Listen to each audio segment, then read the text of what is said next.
I am so excited you all are here. You all are our first school-based summer interns.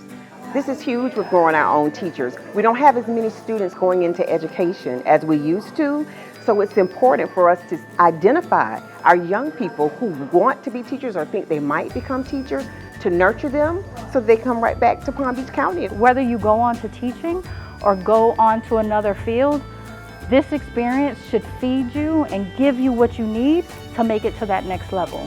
It was a challenging experience because it was my first time doing an internship, but the kids were all nice. They gave me every single day they had a drawing to give me, a sticker to give me, a hug to give me, so I think the kids made it a really nice experience.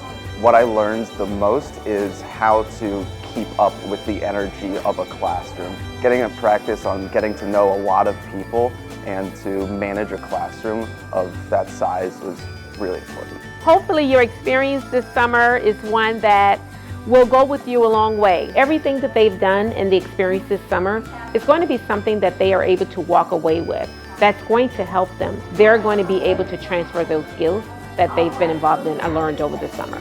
I had many of our teachers tell us that certain students just gravitated to the interns and how they brightened their day, how they made them focus more, how they were excited to see them come in and when they could work with them one-on-one. So I think our interns learned a lot, but I think our students learned a lot, and everybody benefited from us having them over the summer.